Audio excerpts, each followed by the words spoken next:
and welcome to another live industry event here at the Dell stage at the Gnomon campus in NoHo West.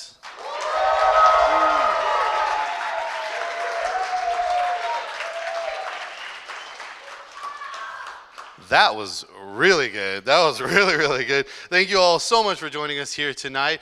First and foremost, if you're looking for closed captioning as you're watching on your computer or your phone, head over to our YouTube or our Facebook page, and we have you covered there. Next, we'd like to thank our sponsors, Dell and NVIDIA. Without them, we wouldn't be able to provide you such amazing content as you're about to see right now. And speaking of amazing content, if you like what you see, like, share, subscribe, tell your friends about it, because the more of you that get to see this stuff, the more that we get to do this awesome stuff. And talk about awesome, y'all. Let me tell you about tonight. So tonight, we are honored to welcome senior concept artist Jared Krichevsky, who also happens to be a Gnomon graduate and instructor, as he shares his work on Godzilla and Kong, The New Empire. Jared will offer behind-the-scenes look at his design process, focus on creating captivating creatures that come to life as true characters on screen. He'll cover his workflow from ZBrush to KeyShot and discuss the fast-paced demands of production and engaging with passionate fan community. As a reminder, there will also be a Q&A at the end here, and for those of you that are here, we're going to have a giveaway at the end. We were going to give away 3 books, but I said, no, not 3. We're going to give away 4, because I'm excited about tonight. I'm sure you're excited about tonight, so help me welcome Jared Krichevsky. Yeah.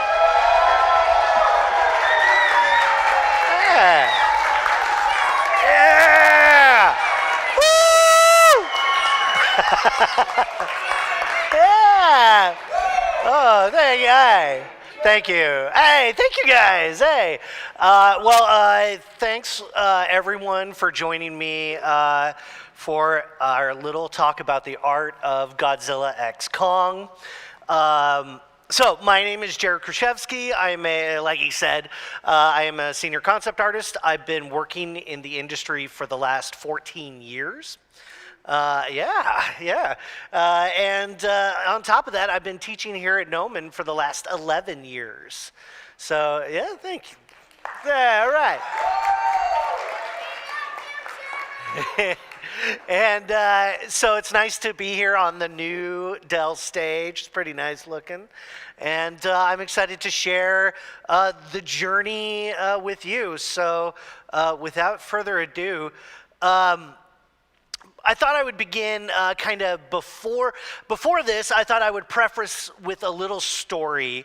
And when I was a little boy going to visit my grandparents in Kansas, we would go visit their farm, and we would play with whatever toys that my grandparents had around.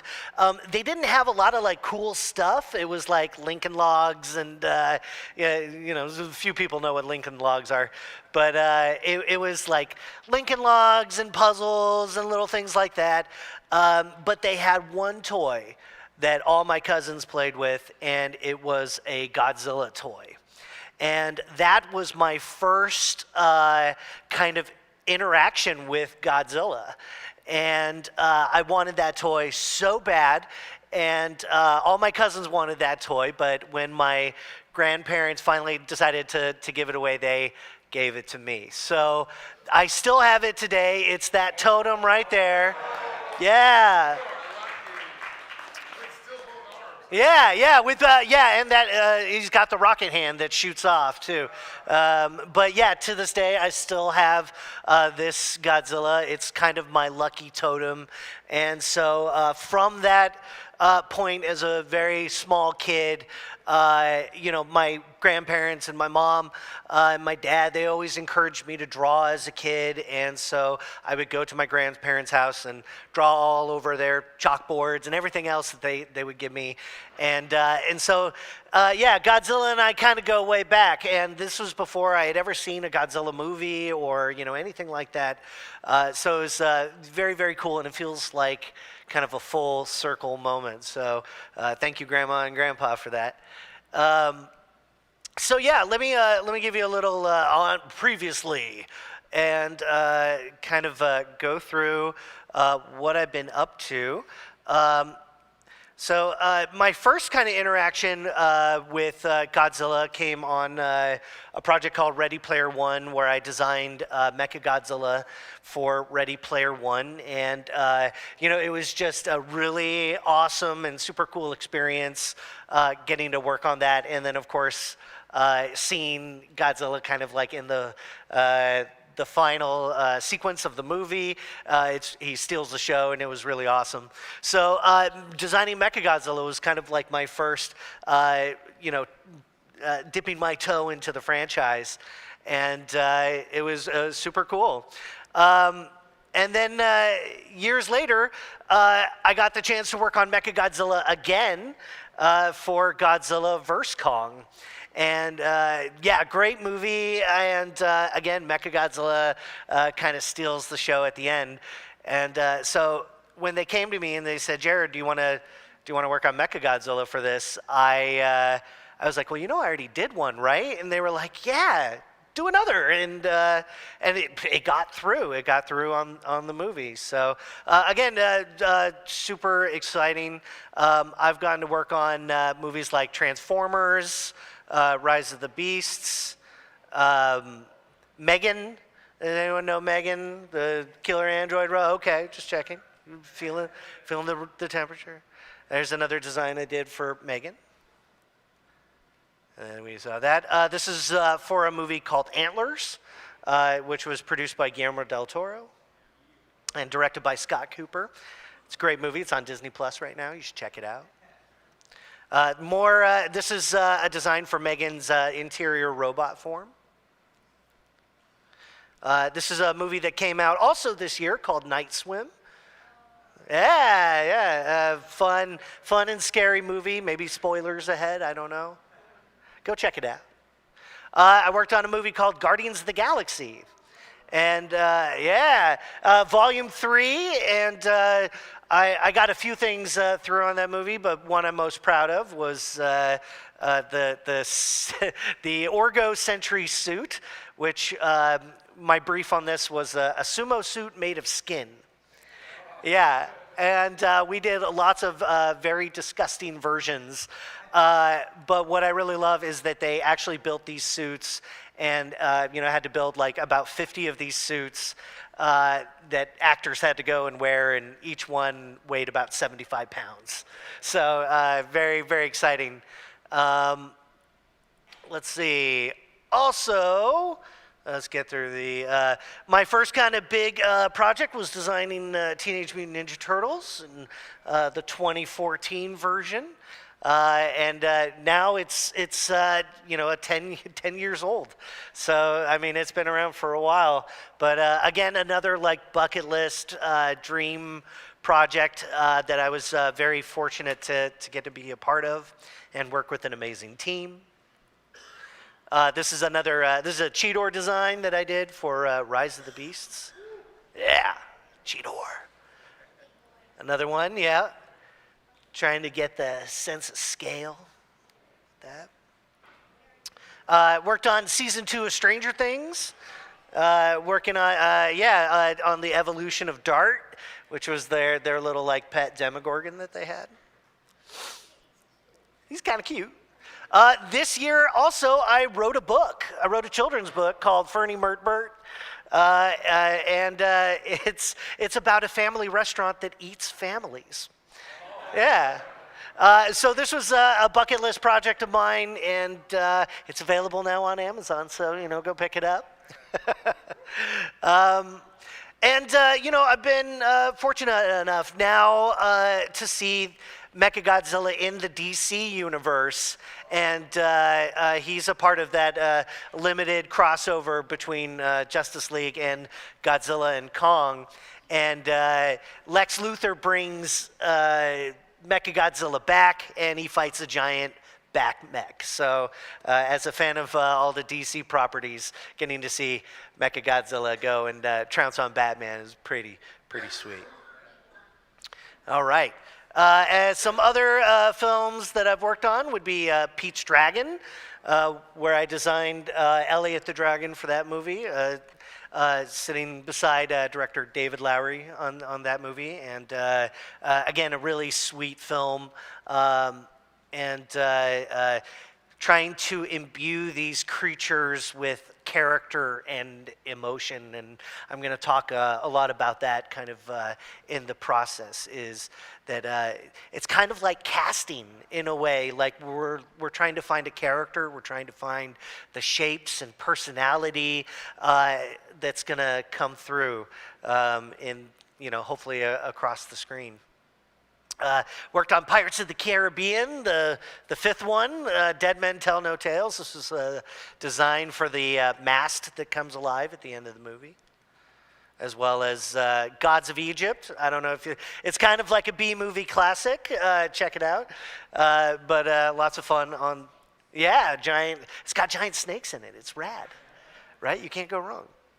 And then another floating drowned pirate for Pirates of the Caribbean. It's pretty fun because you'll see his little hat kind of floating around in various scenes. So design is a really, really fun process. You get to work with the director and the producers and sometimes the writers, sometimes, before the script is even finished. And a lot of times you'll get to read the script and kind of give your feedback on it. But oftentimes, the concept artist is kind of the first in line of people to get to, tackle the visual elements for a character. So having worked on Mechagodzilla prior to that at Legacy Effects, they announced the sequel for Godzilla versus Kong, which was going to be called Godzilla X Kong or Godzilla and Kong. And I got the phone call, that we were coming back, and my supervisor Lindsay McGowan and Damon Weathers over at Legacy Effects, asked me back, and of course I was, giddy, and also that Adam Wingard, the director of the first movie, had asked for me by name. So it was awesome getting to sit in the room again with Adam and to get to hear his vision for what this next movie was going to be. And he sat us down and he pitched the entire movie. And this time, I really got the tone of what he was talking about. He wanted Godzilla and Kong to be a big, bombastic movie full of color and big toy moments. And after he gave us that pitch, I was like, I'm ready. I know exactly what he was talking about. I had the advantage of getting to see the first movie and get a feel for what the tone was. So that gave me a lot of extra kind of insight into the design process. And so we're going to talk about that now. We started off with the Scar King. And Scar King, he was supposed to be a villain for Kong because Kong had never had an arch nemesis before. And Adam's basic pitch was, he's going to be the enemy of Kong, he's going to be the main antagonist, and pretty much go do your thing. And, to get that kind of freedom is often very rare because designers, we have to kind of tread a road and make sure that everybody's happy and to get the trust and respect of the director, saying, like, go do your thing. So this was one of my first versions and iterations of it. You can see I gave him a huge high top. And I was just thinking like big shapes, just something big and outrageous. Again, kind of fitting in with the tone that Adam was going for. And that was kind of the The inspiration is I wanted to go as opposite of Kong as possible. So Kong is kind of a stocky character. He's heroic. He's stoic. You know. So I was just thinking, what is the opposite of Kong? And I remember pitching to Adam in the room, well, what if he's got really long arms and he's kind of lanky and weird? And I think Adam was vibing with that. So we tried different versions of, long, stretched out arms. And again, it's easy to forget that these creatures would be thousands of feet tall or hundreds of feet tall. So this at least would be like a 4-story mohawk right there, right? And just thinking about like a giant mohawk kind of rolling through between the buildings. But one thing Adam had said was that he wanted Skarking to have like a whip that he would wear around his chest. And so in my head, I was thinking, okay, the war bat, right, which was a creature that was also established in the last movie when Kong goes to Hollow Earth. So I thought, okay, he's going to take a war bat, skin it, wrap it around himself. Another version, again, big hair shapes, just trying crazy personality. I'm always thinking about character first, right? Even though it's a monster, I'm thinking about like, who is this guy? Where did he come from? Why is he so evil? I don't get that much information, so in the case of this project, there was no script for me to read. I only had kind of like bullet points for what they wanted. And so as a designer, you're not going to get all that information, so you have to kind of fill in the blanks yourself. And that's kind of the process, is just thinking about who these characters are and where they come from. So I wanted him to be just a full-out psycho, right? Yeah, just like Kong is strong and stoic, Skarking would be, driven mad, right? And would be just much crazier than Kong. So you can see trying to put some like intensity in the eye, a little bit of crazy in there. You can, yeah, much darker this one. Keep on falling off. But I was also kind of keenly aware that I couldn't do King Louie in the Jungle Book, so I was also like, okay, I can't do like orangutan, right? So I was looking at like gibbons.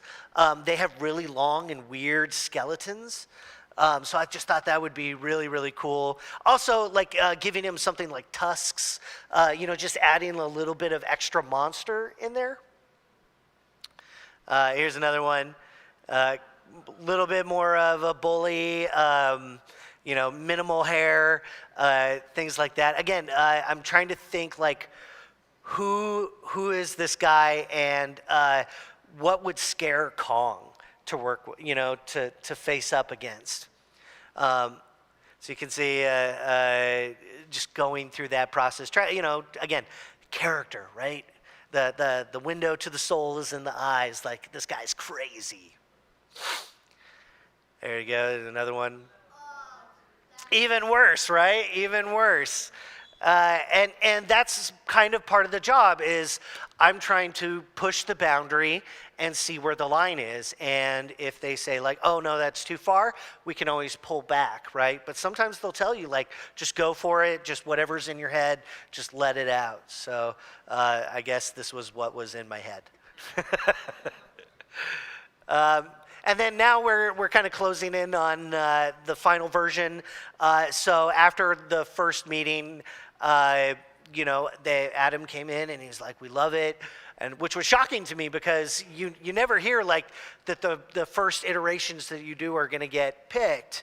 It's very, very rare. And I think that's kind of a testament to Adam's ability as a director, is to say like, I like that, that's it, just go, right? So yeah, here I was playing with more of the like bald head kind of features, large gray mutton chops, patchy fur, and lots of like hairless fur as well. So I looked at a lot of like hairless chimps and references like that, hairless chimps and bears and things like that. We also knew that Scar King was going to be more pale. As a nice contrast to Kong, who's, classic kind of heroic brown. So the bright red color would stand out against him in any scenario. And so then after they gave us the go on Scar King, they said, hey, we want to do a keyframe of Scar King and Kong going toe-to-toe in the Hollow Earth, and they had described the whole anti-gravity sequence. And so I knew that was going to be just nuts. So getting to do the hero versus villain kind of together and play with the gravity in that was really, really fun and challenging experience. So you can see all the crashing of the rocks and things like that. Of course, the sequence in the film is super fun, right? It's definitely a standout sequence because you got all these guys going through in low to no gravity, and they're like fighting over here. And this was also a good chance to kind of show the Scar King's whip kind of in action and how he could possibly use it. Again, like Kong is stocky shapes, right? He's very like square jawed. So Scar King's got to be different than him. He's got to be long and lanky and have different advantages when they're fighting. So in my head, I have to kind of like fast forward to when the movie comes out and imagine like what the movie's going to look like in my mind. And then that's how he turns out in the actual movie. He's got like a great presence in the film, and that's of course a testament to everybody in the VFX side and animation and mocap and all of that stuff. It takes a village to make a movie, and so I'm just as excited to see the final product as everybody else. So I saw him in the trailer in his weird like voice, and it was awesome. And that's the Scar King. Thank you. I'll bring up the Z tool for you, just so you can see. Now he's going to be gold here for a second, and that's wrong. So just give me a second, and I'm going to go to Subtool Master and fill in material. I'm going to have to do this with each one, so just bear with it. Boop. So you can see how this guy goes. And again, my ZBrush process is pretty much like I'm thinking of a maquette, right? A digital maquette that will look good at every kind of angle. And when I'm done with the project, I hand off my assets, that I make, and they go down the line, and visual effects will use that for reference as they build the final asset. But yeah, it was super fun, and again, really quick process here.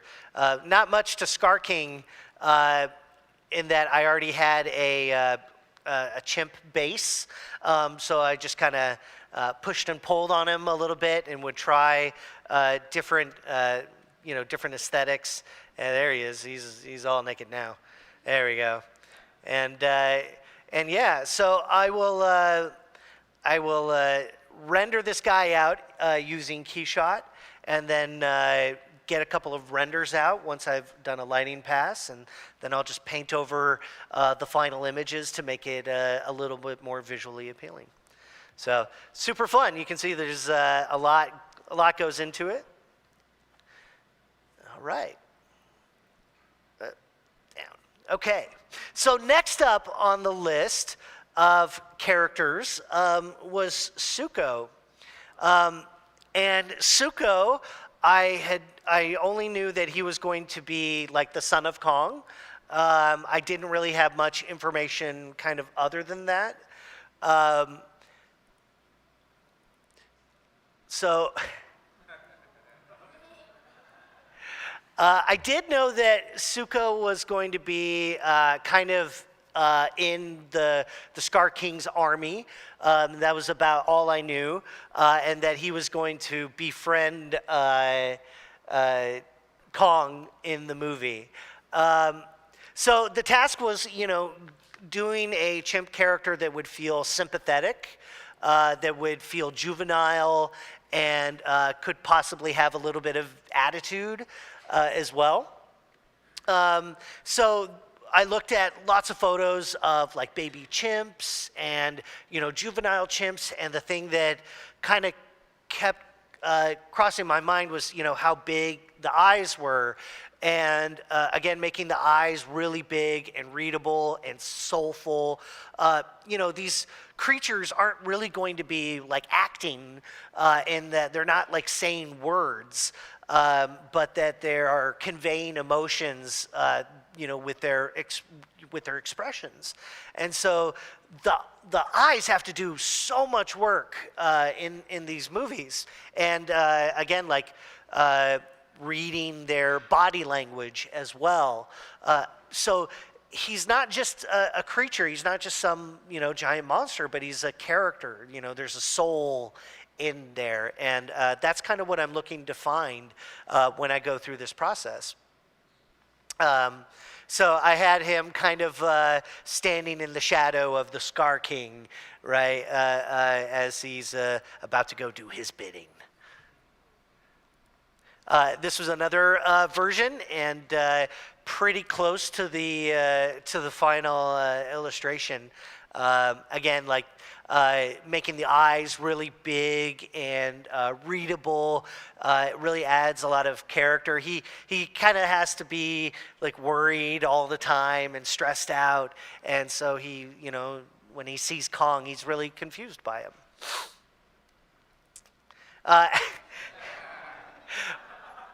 Part of the job is providing with lots of options, right? And so I want to give them lots of additional options, and one of them was kind of the the 90s hair split down the middle. I thought it'd be kind of fun if he had, a little bit of shag in him, and things like that. Obviously, they didn't go in this direction, but I'm here to provide as many ideas as possible, because you never know. You never know what's going to hit. So just giving them a range. There you go. There's there's like emo Zuko. I'm getting. They're like, Jared, no. And then don't worry, it gets worse. And then nice big, hair. Then we have the mullet in the back. And then there you go. Like, get out of my room, Mom. Again, I'm just trying to provide options, and maybe emo Zuko will make a comeback. Who knows? Yeah. And then again, presenting that final kind of look in there, and again, it's all about finding that character in there. And then as we get in, there we go. And now their only notes were pretty simple. It's just like, hey, emphasize the scar on his face a little bit more, and give him the wild hair in the back, and that was it. Again, I was floored because, I've been on projects where I'm doing 40, 50, iterations on a design, and here's Adam coming in going like, that's it. I haven't really ever seen that before, so it was awesome. And there you go. And there's another one, again, in the red stripe look. And that's how he looks in the movie. So you can see that like soulful expression carried through, and again, phenomenal job by Weta and all the VFX artists out there doing. It takes a village to make something. So when I saw this guy come out of the fog in the trailer, I was like over the moon because it was him. There he is. All right, and that's it. That's Suko. Yeah. There you go. Yeah, and the anti-grav scene. I had no idea that he was going to be used as a nunchuck. So that ended up being like the standout moment of the movie, and it definitely caught me off guard. So it was great. Again, lots of character in there, and I just love his animation and how they were able to express so much coming out of that. Okay. Before we get to the big stuff, I'll show you some other little characters. I also had a chance to do some costume design for the mission suits, and the mission suits was the big kind of suit up moment before they go to the Hollow Earth. So my directive here was like, we need something that can be versatile and put in layers, so each character can have a different kind of look, but we're just building the same thing. So just offering, again, many different versions and iterations, and here's how it would look, on a body. Here's the undersuit, here's the top, here's the bottom. And so again, just providing as many options as possible. The end suit ends up looking much more simplified, so it was an interesting direction to go in. But nice to flex the costume design muscles too. Costume design is, again, its own art form. It is difficult to design for costumes because you only have so much that you can do. Or in my head, I'm thinking about like the actor. Like, is the actor gonna again have to wear like a 75-pound suit or not? Right. So you're thinking about that person's comfort on set, especially because they're working long hours and doing things like that. So nice again to get to flex the costume design elements. So there you go. Costumes, right? Right, yeah. Let's look at some of the other little denizens of the Hollow Earth. In the beginning, I was told that Kong was going to be chased by these things called wart dogs, and they were supposed to be just really ugly-looking monsters chasing after him, and showing us that Kong's life is difficult in the Hollow Earth. So this was some of my iterations working with that. And, I was thinking, kind of like a warthog, a dog, maybe like a little bit of possum in there, right? I just tried to mix all the miscreant animals together, and, he had to be ugly, right? It had to be, you couldn't feel sympathy for this thing. Like you're rooting for Kong, there's another one. And then a little bit thicker here. These are just quick sketches, just quick ideations to get the idea out. And then there's the final version of this guy. I probably went a little too ugly because their reaction was like, oh, you made him really ugly. I probably went a little bit too ugly, but that's okay, right? I have to push that boundary. There's another one, even worse somehow. I've always been inspired by The Princess Bride and the rodents of unusual size. So always throwing in a little bit of extra reference in there. And then there's also this little bug that shows up at the beginning of the temple when all the characters are walking into the final temple. So we did quite a bit of development for that little creature. Yeah, he's kind of cute. This was this was supposed to be one of the more sympathetic kind of creatures, or at least that was my kind of guess here.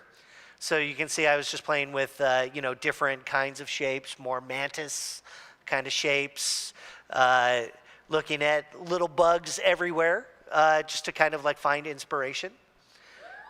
That would be fun if there's like a little bumblebee. I didn't know, like, I didn't know how big it was going to be.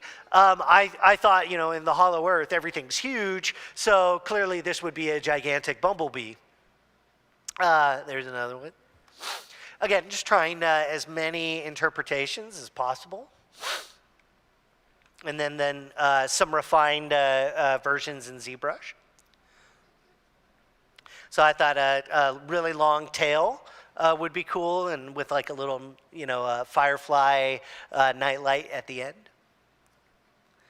And then we also did numerous color versions as well, and this is one that they really liked, was this bright, colorful little guy. Again, after doing ugly warthogs and monsters, it's always nice to get to do something a little cute. Cleanse the palate a little bit. Yeah, he's kind of adorable. Adam said he thought bugs with 6 legs were gross, which is funny. He's like, here's the director, making monsters blow each other up, and he's like, bugs, ew, Again, I didn't know how big it was going to be, so I thought it was going to be huge, of course, and then to see it in the movie, he's like, teeny tiny little guy. And then, again, trying to envision like something kind of cute and fuzzy that you would want to like, snuggle next to, maybe a stuffed animal or something like that. Yeah, little cuddle buddy. There you go. Yeah, right? A little adorable. Yeah, kind of like a dog, right? Who wouldn't want like a 60-foot dog? Yeah, and here was kind of a scenario keyframe that I put together just to show like how he could help illuminate finding people in a dark area or something like that, And then there's another perched shot of the little guy. And then in the movie, we also come across they're called verticenes, which are weird hollow earth flying monster things. So I got to take a stab at some of those, and they gave me the design of the flying vehicle and said, okay, now design a creature that looks like this vehicle. And so that's kind of what I did. And it ends up looking very differently in the film, and that was thanks to the brilliant designs by Alex Reese. And so when I saw it in the movie, I was like, okay, I didn't quite hit that direction quite right, but still a fun chance to kind of play around. This was like, I don't know, I was thinking like an evil dolphin or something. I don't know. Yeah, just something a little fun.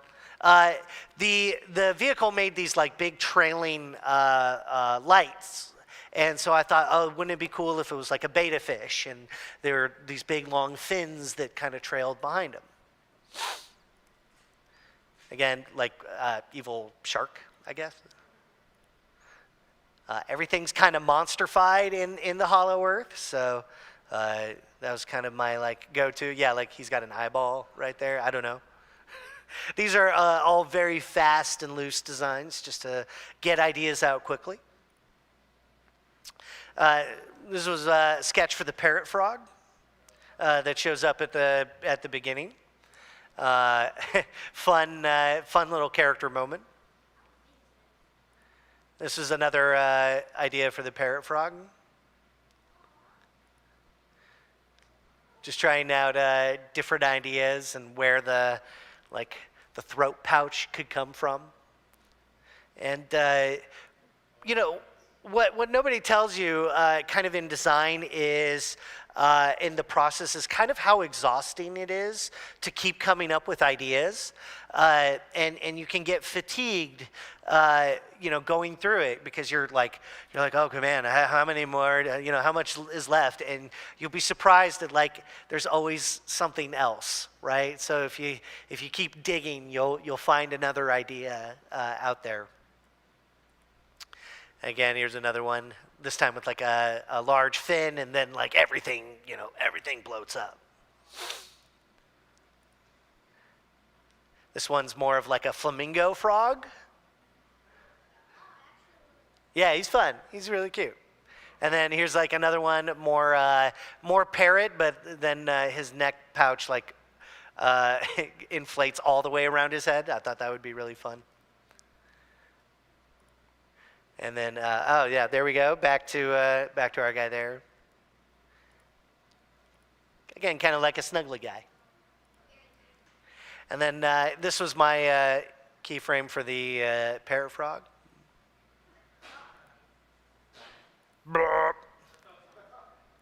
Very fun moment. And again, having seen the first Godzilla vs. Kong, I got a real good sense of like where Adam kind of likes his characters, and he likes them with a little bit of humor.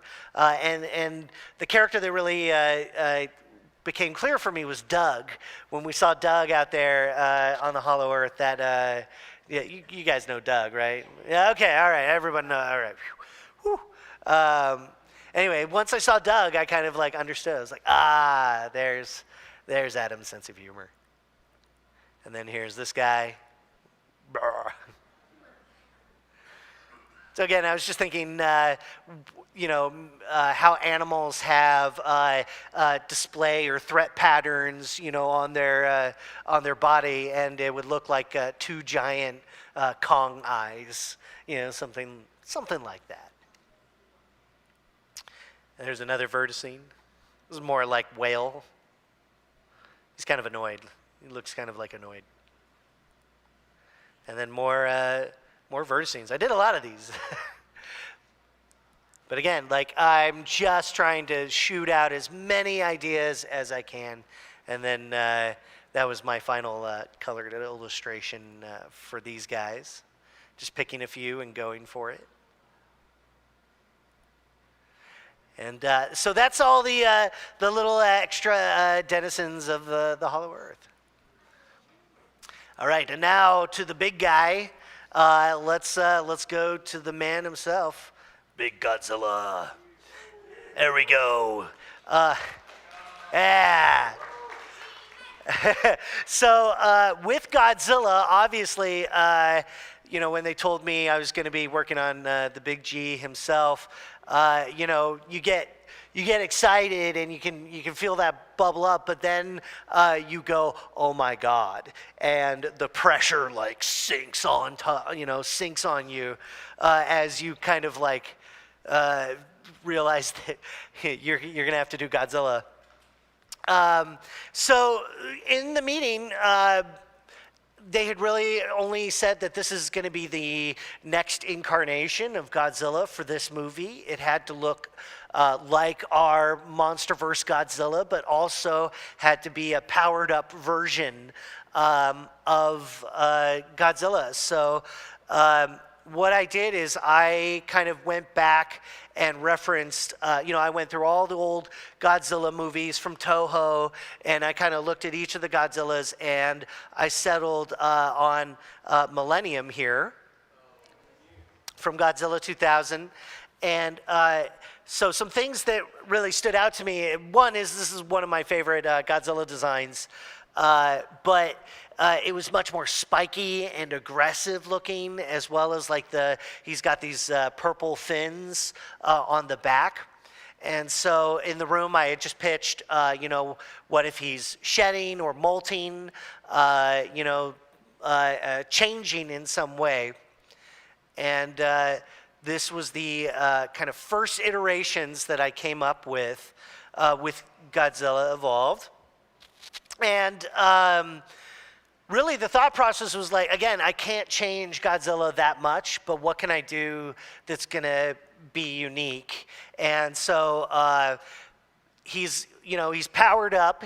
His spikes are growing, so he's molting or shedding his old skin, and that would leave his dorsal spikes exposed and translucent. So I thought in my head that the translucency would read really well against his scales, because I thought that was a nice counterbalance between the two. And then again, pushing his form as well. So in my head, again, I really didn't have much information to go on about story-wise. I didn't know how he was going to get his power, or whatever was going to happen. So in my head, I thought, okay, he's going to have to go through this massive transformation that's going to change him. And so what are those changes that I can make with Godzilla? Again, that aren't too drastic, so it looks like a totally different guy. And so I thought about how the spikes, all the energy would be going from his body to the spikes for that transformation.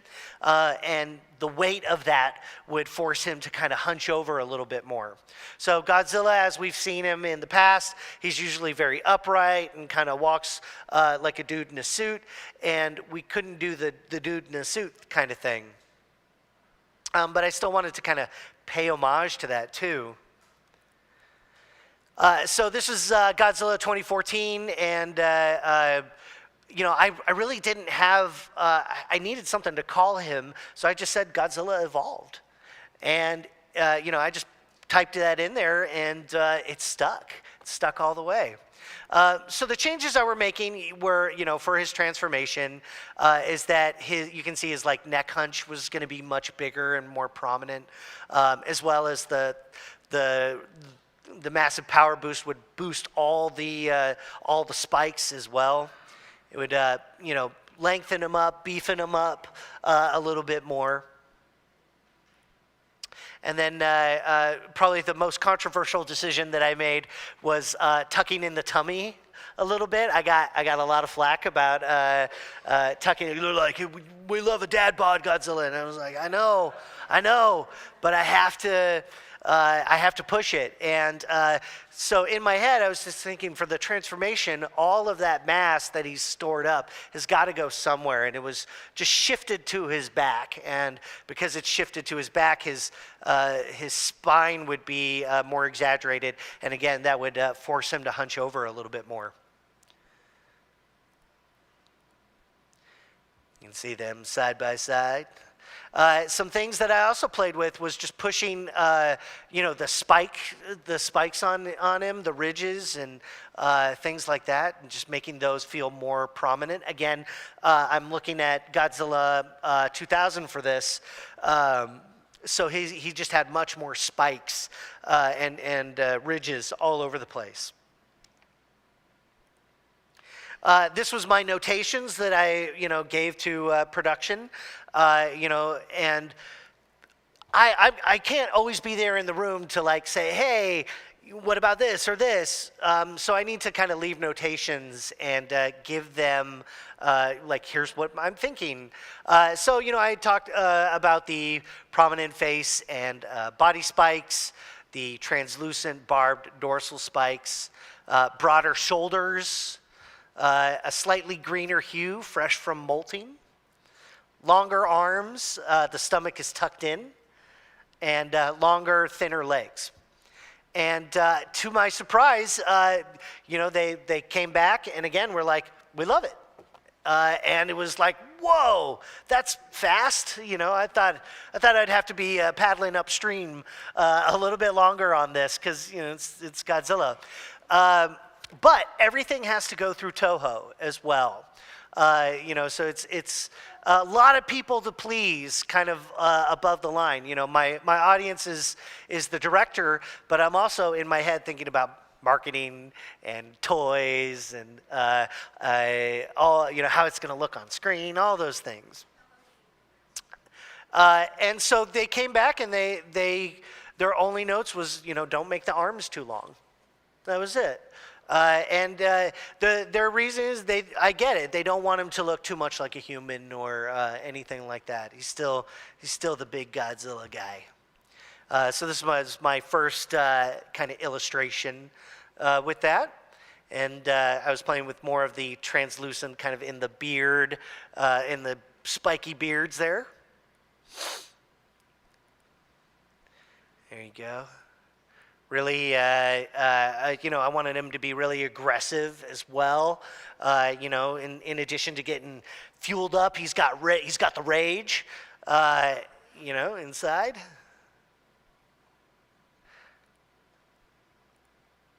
There you go. Just showing him in a little bit of a pose, just to kind of add some interest. There you go. He's got that crazy in him. He's got that crazy. I'd go into the office every day and I would float into work and I'd be like, what am I doing today? Oh yeah, Godzilla. Oh. It seems surreal, even now as I kind of sit in front of you guys, it's totally surreal. This was my next iteration here. Again, more translucent barbs, really aggressive look to them. Sharper shapes everywhere. Again, just showing comparisons. So we have to show, here's Godzilla then, and here's what he's going to look like now.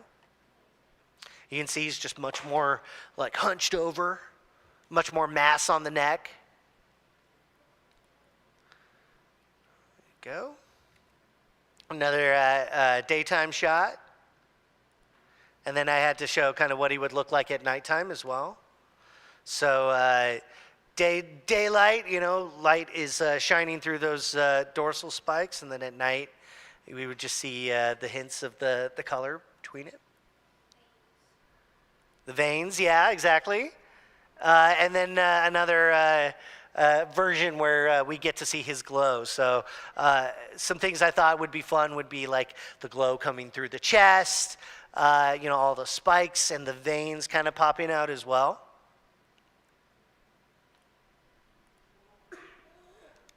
This was another version that I had done.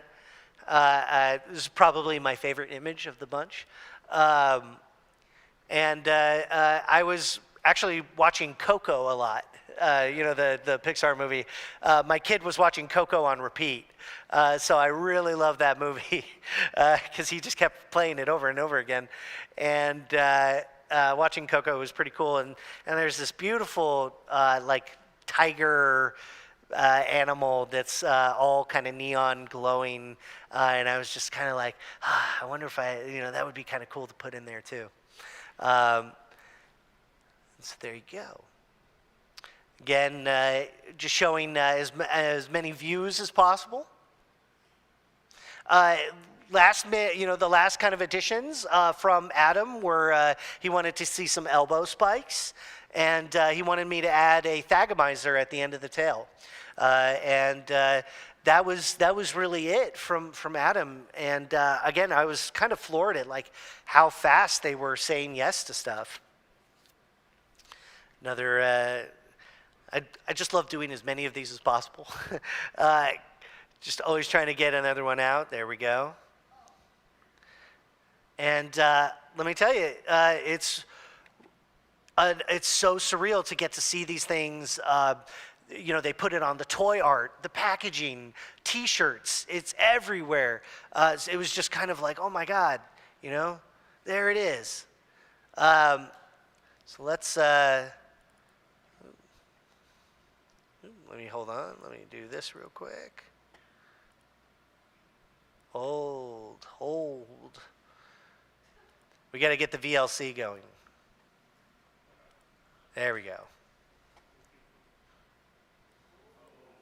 There we go.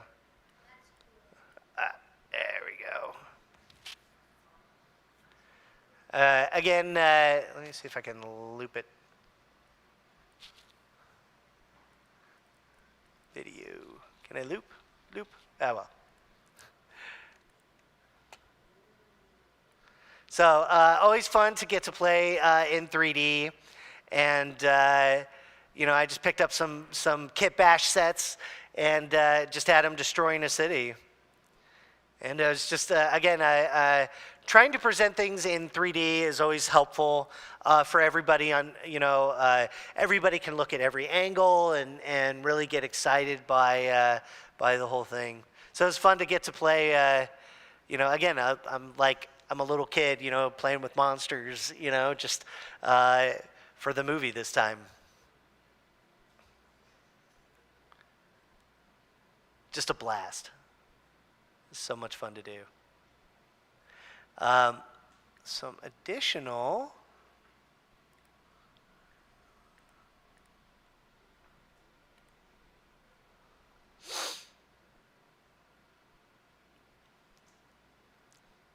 And again, it just helps everybody to be able to see every angle, get everybody on the same page.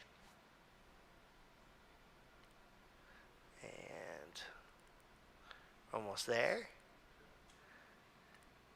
So, this is the last one. There we go.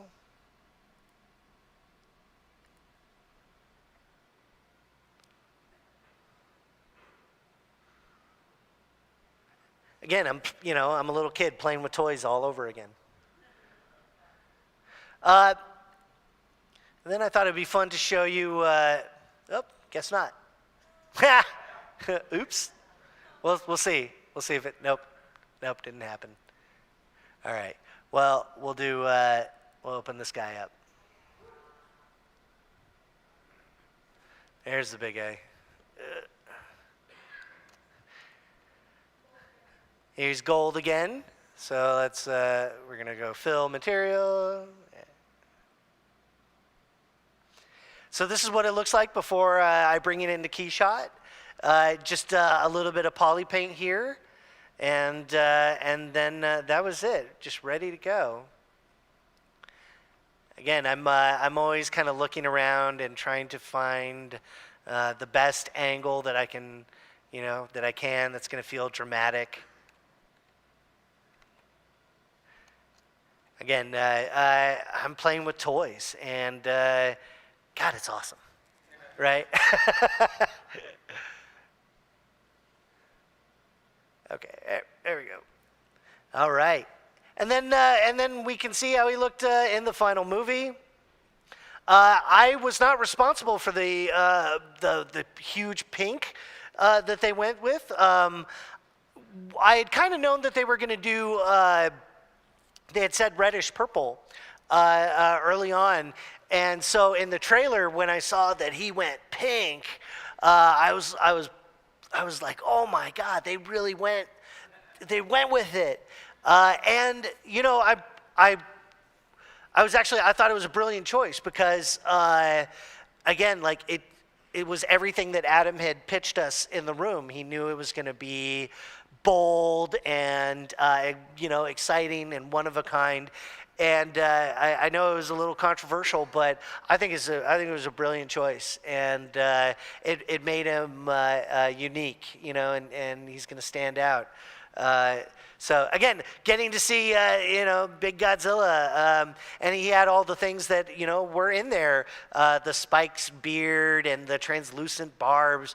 Again, it's just awesome, and totally surreal to see it.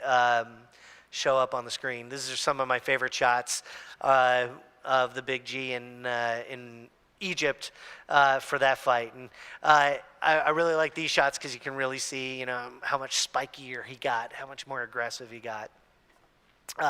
So again, yeah, full circle, getting from that kid playing with that toy in the beginning to now being a 40-year-old and still playing with Godzilla toys. Don't ever change, baby. Yeah, and again, to get to contribute to Godzilla's legacy, right as he's turned 70 years old. So Godzilla's been around for 70 years. Just a massive honor to get to be a small part in that history. So super cool. Last but not least, let's talk about Shimo. Now, Shimo was the most challenging, I think, creature to get right. And the only information I'd really been given on Shimo was it's Ice Godzilla. That was it.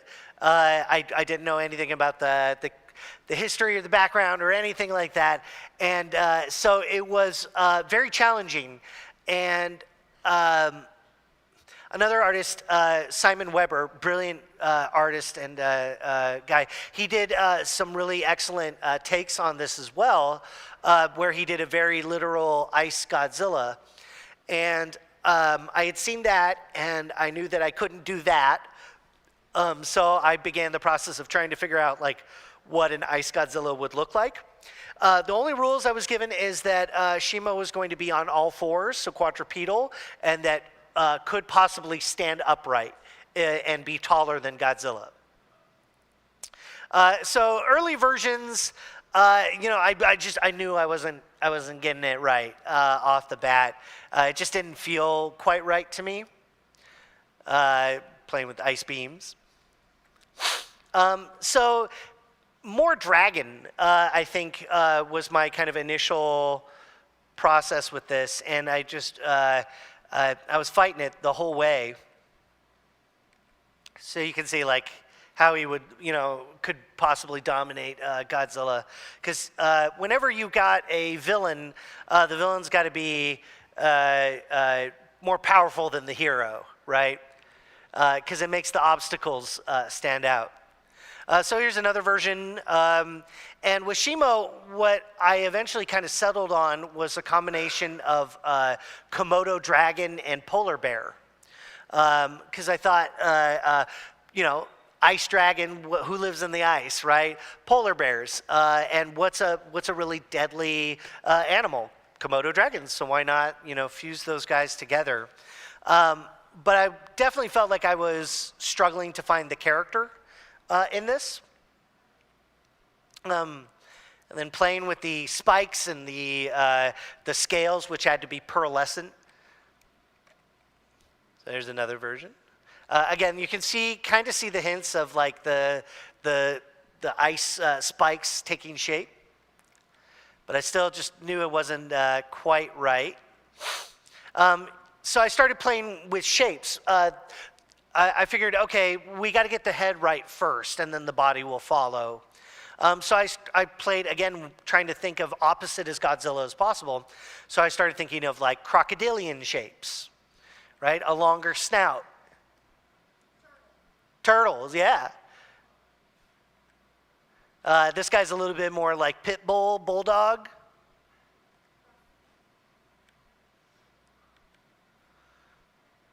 Again, he's cool, but it doesn't feel like Shimo yet. And this was certainly the most challenging creature I had, because I just knew it was in there somewhere. And I'm really grateful to Adam for giving me that trust to explore. So by the time I was playing with all these heads, I finally got to this one. And this was a chameleon head. Instead of chameleon spikes, I thought those could be ice spikes. And this ended up kind of being the first iteration that kind of got some interest out of Adam. And he stopped in the meeting and he said, like, there's something about this shape right here and the tiny eye. And he really liked those features. And so he said, just get rid of the horns here, and let's see what we can do with this shape and what it looks like without it. I get a little bit of turtle in there. All the creatures are chimeras, right? They're a combination of many different creatures. So I always try to put in all those influences. You see lots of ice and snow. And one suggestion Adam had was that maybe he had a drooly beard, a drooly ice beard. And that he had described Shimo almost as like puppy-like. And so you can see, again, I was playing with the tri-horns here. And then also playing with the same kind of idea, but instead Triceratops. So, I'm always trying to borrow from what exists and try to mash it all together. Because I think that's where interesting ideas, can come from. And you'll see that, like, right as we get here, you can start to see Shimo take place. And Adam was right. It's the tiny eye. There was something endearing about that. And the jaw that's slightly wider set. And so he said, like, let's keep this shape, and then let's lose the beard. And then again here playing with the dual horns. And, kind of looks like it could be like Shimo's dad or something. I thought the ice horn up front would be cool. Also playing with like huge side horns like a bull. Again, I'm trying to find anything, any interesting idea or anything, and try and pluck it from the ether and try and put it in there. And then now we start getting really, really close to Shimo. And the rest of that, we locked down the face, and it became about playing with the crystals on the back and trying different options for the skin crystals and how those crystals would like blend in to the body. And then there's the front and side view as it started to take shape. We slowly started kind of reducing the amount of crystals on everything. So we lost the arm crystals and these kind of like back leg crystals here as well. Again, I knew that Shimo had to stand up, so I was always trying to see like what it would look like. And I was thinking bears, like grizzly bears and polar bears, they're just really strong upper bodies and, could swipe and, smack the snot out of Godzilla. Another early iteration. Again, we're getting really, really close. And I think we're heading into like refinement territory. Again, just playing with different ice patterns and crystals. Trying to find that thing in there, and then showing him next to Godzilla. Now, the one thing I always seem to get wrong is the scale, because they always really scale up the villains. Mechagodzilla, for example, was way big, bigger than I thought, and so I seem to get that wrong a lot of the time. So when they scaled, when I saw how big Shimo was in the movie, I was like, oh my God. And it makes sense. This probably wouldn't be much of a challenge, right, for Godzilla there. But it was very rewarding to get to kind of see them together side by side. Again, you're kind of casting, it's you're looking at shapes, trying to find characters. Again, lots of spike options here, from like very dense to not so dense, to different kinds of color crystals.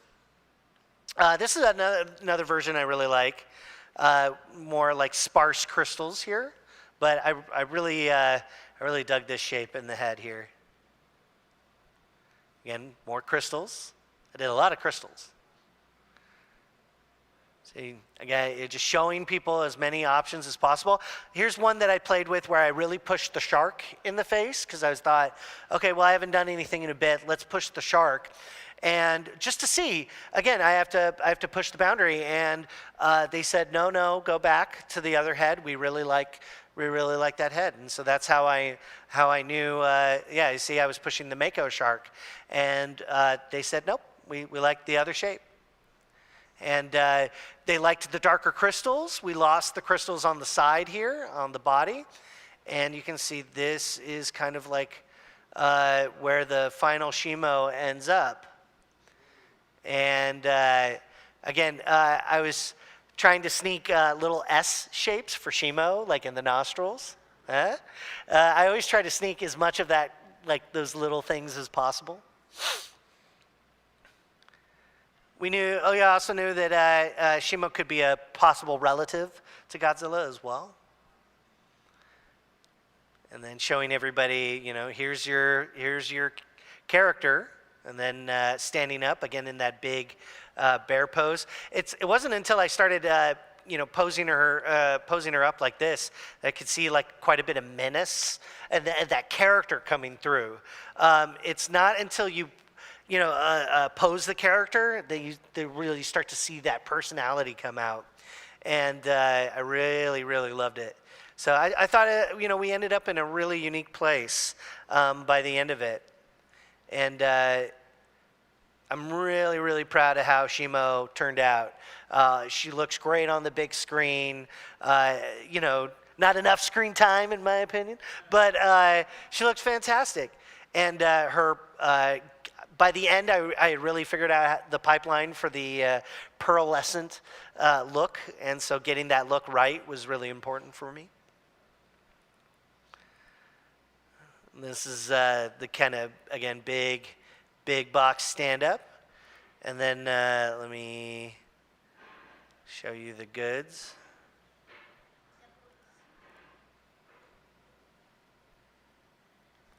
Hello, open with. Thank you. Oh, there it is.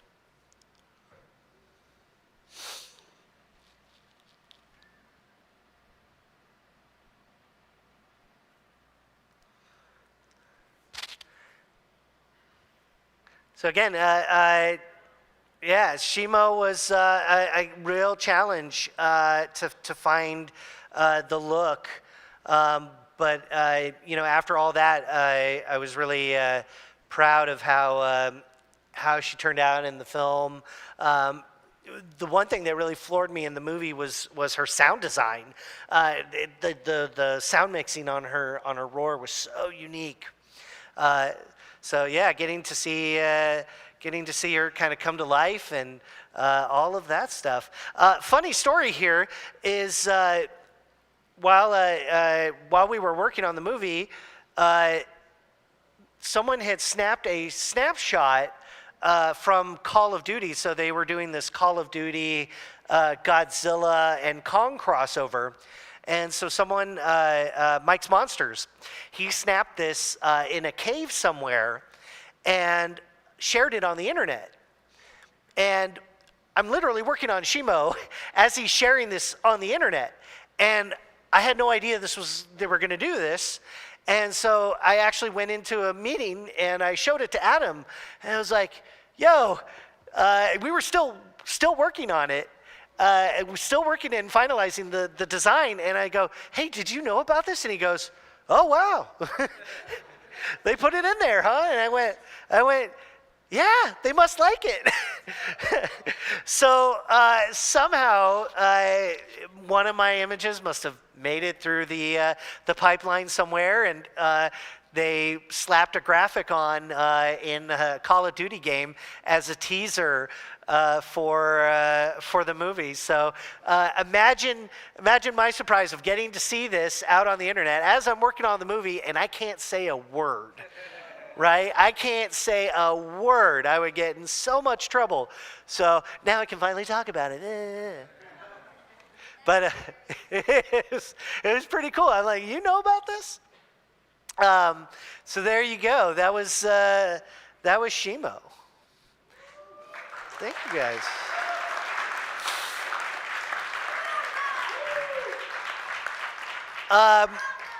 Thank you.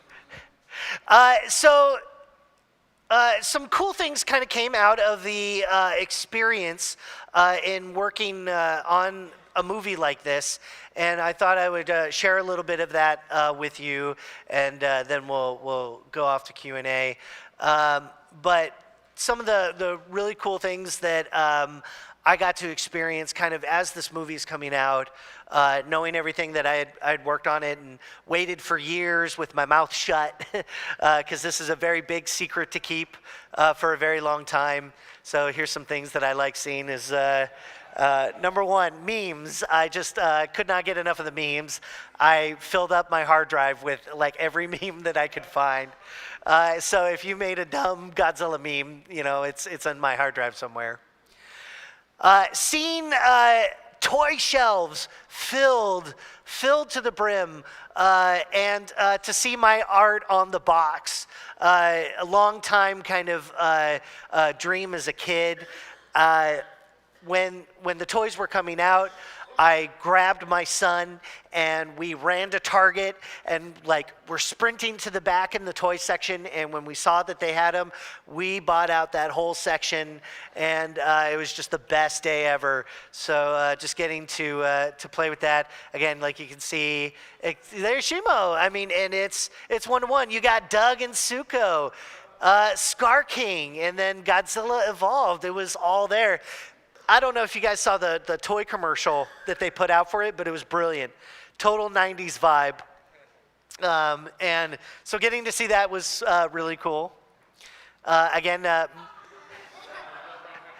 I'm a huge fan of the memes. They sent me a hot sauce, Godzilla flavored hot sauces, so I gave them a little review.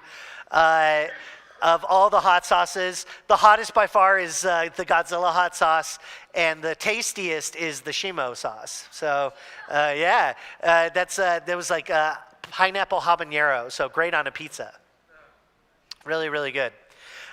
They put my art on popcorn boxes, and people were sharing them. They were grabbing them as quick as they could.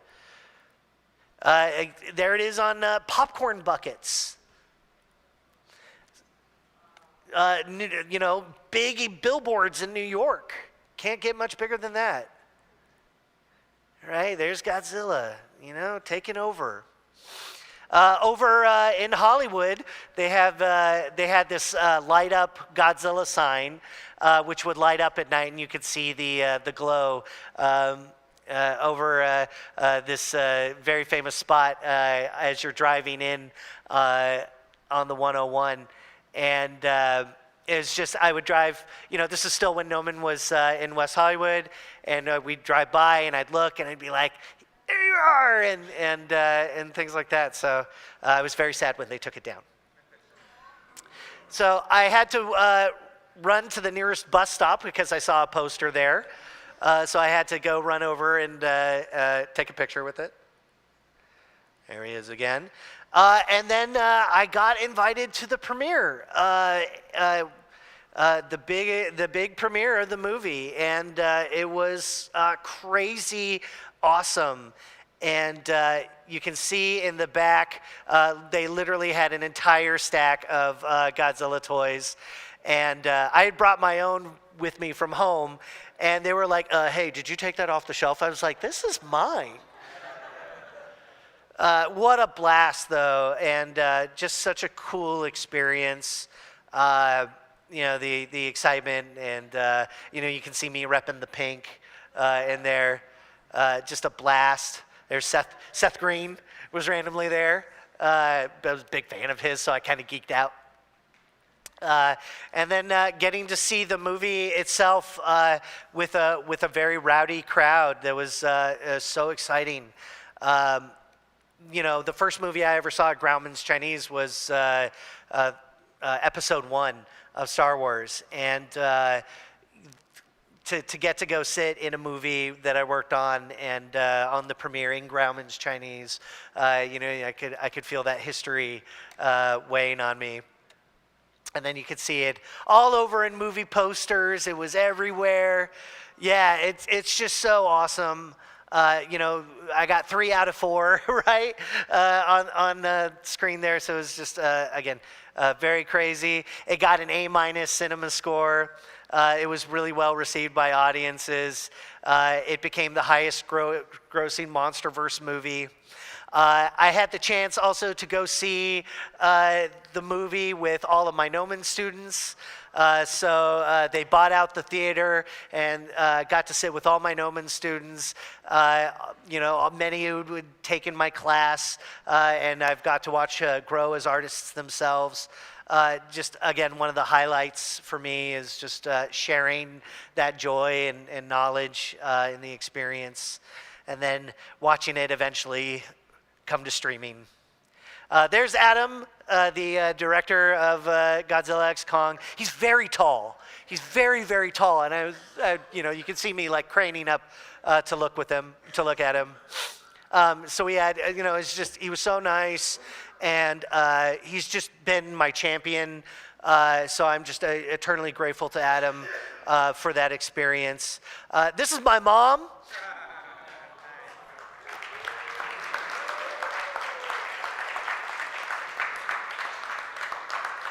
My mom's my biggest fan, and she drove me to all those art lessons and auditions and all that stuff many years ago. So I'm just, no one's been a bigger believer in me than my mom, and so I'm truly grateful. And she's here in the audience, so yeah. Hey, mama.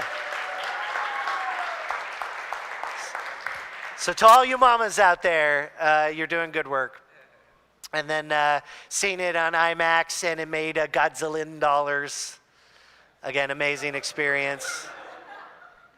Yeah, all the memes. Another cool thing was that the Fandango even shared my art on their official page as well. So again, this stuff just never happens. So I was eternally grateful. And then last up, I got invited to see the screening of Godzilla -1, because they were all going at the same time. First -1, and then it was Godzilla X Kong. So I got invited to meet Takashi Yamazaki, the director of Godzilla -1. So he gave a screening of his movie, followed by a Q&A, and we had to... there we go. We had to go meet him, and so I'm waiting in line, and again, thanks to my friend Chris Merjahanjir, who set this up, and I'm waiting with him in line, and I'm holding this Godzilla, and I'm like, I feel like an idiot, man. He's like, no, it's okay. And I'm like, should I have even brought this? He's like, no, you're fine.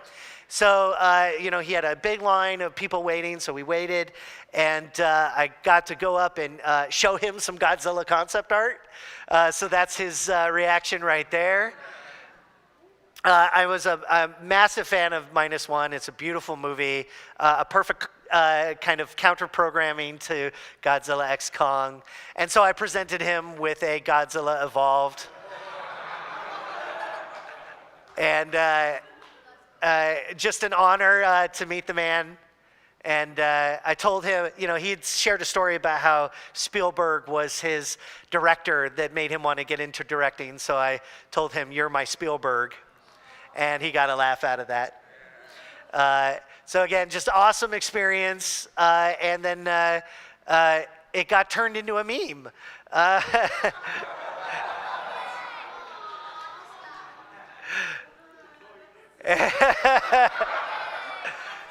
This is by an artist that goes by Rubiz, who does these fantastic cartoons. So I saw that, and then there we are all together.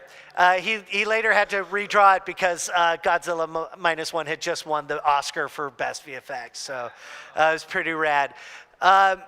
So that's the experience, guys. Thanks for sitting with it.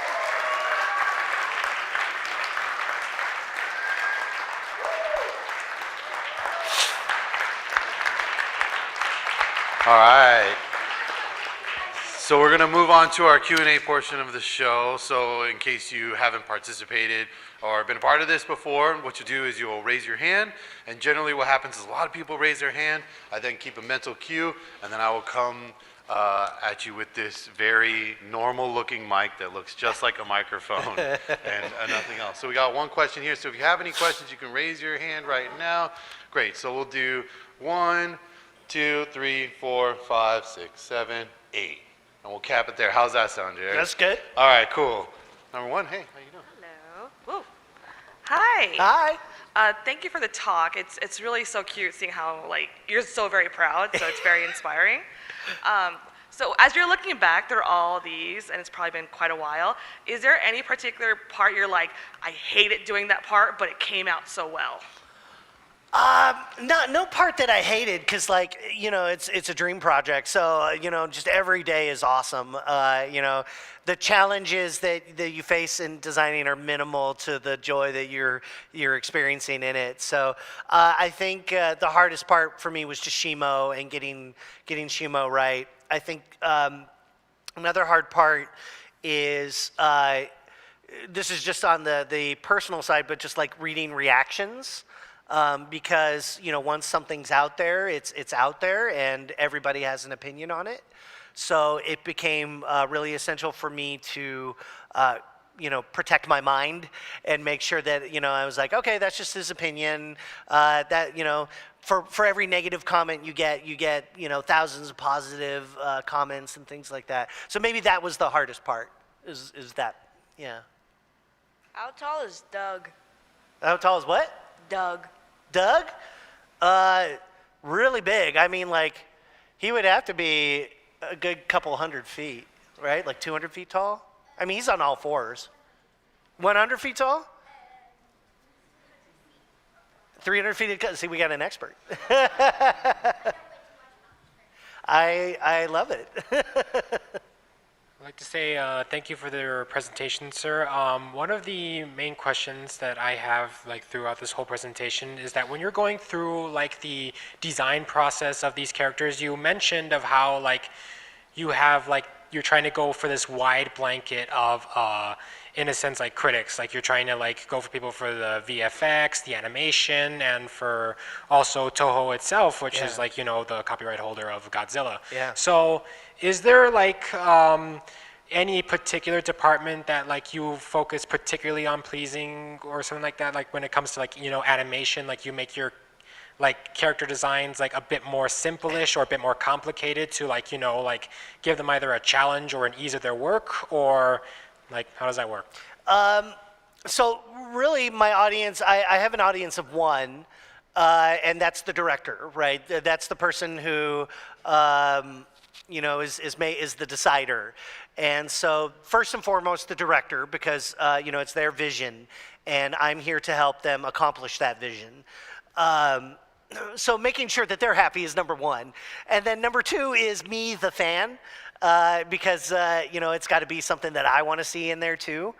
And then after that, it kind of goes through my head of okay, marketing, and the producers, the writers, and all that stuff. That all kind of comes as well. It's all rattling around up there as I'm working. But primarily, I want to make sure the director's the happiest person in the room, because they're also the person who's fighting for you too. That's happened on some projects where director wants it, but maybe person higher up says no. The director's got to fight for that choice. So always making sure the director's the happiest person. You're welcome. Does this work? Okay, yeah. Sorry. Hi. Hello. Here. Okay, so hopping off a little bit off on that, but going off on the opposite direction. You've been in a lot of projects. I imagine you've probably been working with a director or executives that are probably, not as fun, not as great. Everybody has their stinkers. How do you deal with, let's say you're doing your monster or whatever, when you get asked for a change that you're like, this is so bad, but it's your job. You have to do it. You have to please the director. You have to please the thing. And a part of it is a job. Of course, you love your job, and sometimes you have to do things you don't necessarily want to do. But how do you personally deal with that, kind of having to do that? Please your boss, still have fun with your job, but being like, why is it making me change the ears? It's so bad. Yeah. That kind of thing. Yeah, great question. It's harder on certain projects because maybe you're not hitting what they're looking for. So that becomes really difficult, is to kind of thread the needle there. If they don't choose a design, it's okay with me. When I was younger, maybe when I was a junior artist, I would kind of take it more personally, where I would be like, oh God, they didn't like it. Am I a bad person? And you just kind of internalize all the worst things that happens if you get a no. Now, having plenty of experience, lots of no's and lots of yeses and things like that, my mindset is less of a like I gotta win, and I'm just trying to please the director. So I'm going like, you know, I'm a waiter and I'm saying like, what would you like today? And they'd like, I'd like big spikes. Excellent choice, sir. You know, let me get you some big spikes on that monster. And if you know, deliver the food and they're not happy, you go back and you change it to their liking. So I take it less personally now. My skin is probably, you know, rhino thick at this point. So when I get a no on a design, I'm always thinking like, okay, what are they looking for, and how can I get that on the next one? So every opportunity is a learning opportunity, and to be like, okay, well, if that didn't hit, what will? And that's when I go searching for more possibilities. All right, thank you. Hello. Hi, can you hear me? I was curious, right here, sorry. Oh, there you go. I'm hiding. Do you have another bucket list character that would bring another full circle moment for you? And if so, like, what would it be, and describe that? Thank you. Well, it's kind of crazy because I've gotten a few bucket list things. Ninja Turtles was like my first bucket list. And then Godzilla is another bucket list. I mean, I'd love to hit Batman at some point, right? Because like everyone loves Batman. And I'll say Thundercats. Because, I mean, I don't know if we'll ever see a Thundercats movie, but I'd sure like to work on it. Great question. Hi there.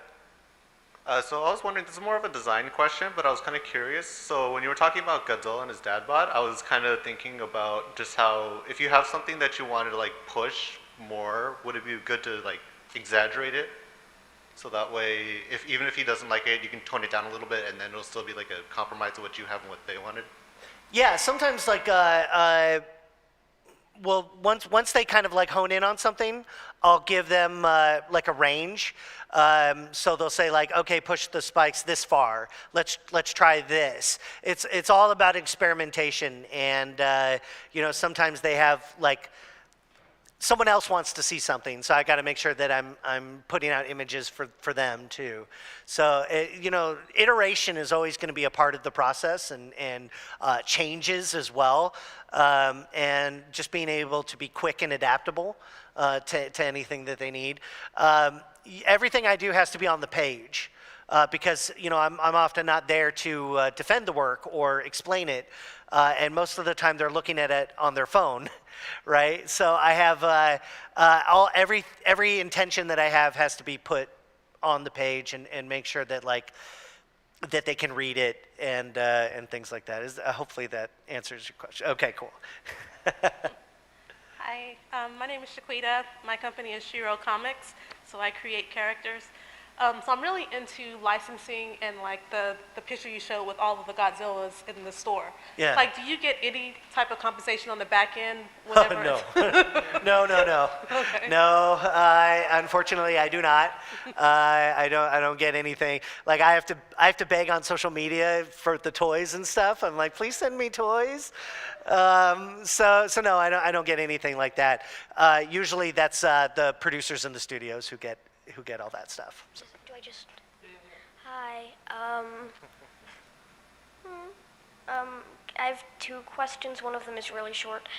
What are all the kaijus you designed for the movie? Like, was it just those, or were there more that didn't make the cut, or you just didn't show? Yeah. There are some things that I did for the movie that I cannot show and cannot talk about. Yeah. So, unfortunately, some of the coolest stuff you'll never see. Oh, that makes me sad. Yeah. That also is part of the nature of concept art, is you're going to do a lot of work, and some of it will never see the light of day, and some of my favorite pieces, you know, I can never show. You mean the alien-looking moth that was supposed to replace Mothra but didn't because everyone got upset over it?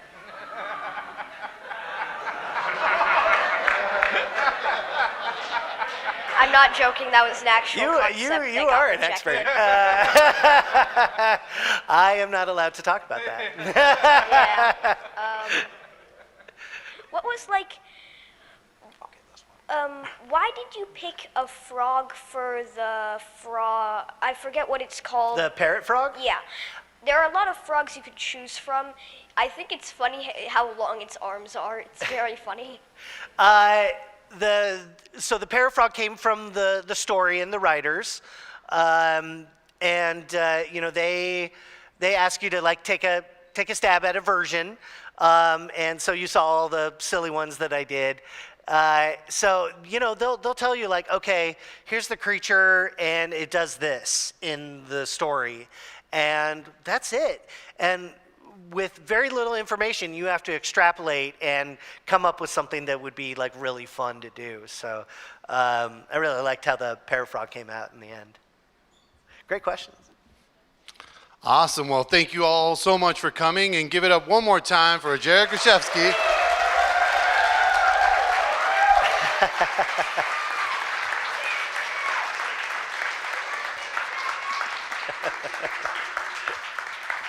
And also, just a quick aside to that kid's parents, the fact that he knows the term kaiju. Choice. You're doing great. Yeah, You're doing great. Fantastic job. You're I'm sure doing everyone good. here can agree. Really, really great. Huh? And I just want to say thank you all again so much for coming. If you're interested on checking out any more of our events, please stay up to date with us on our website, on our social, and even you at home. Please check us out. If you're curious about what we got going on, head over to gnomon.edu. And if you're curious to start your own artistic journey, head over to admissions at gnomon.edu. All of you, don't go anywhere. We have a giveaway if you got a ticket. But for you at home, we'll see you next time. Goodbye. Bye.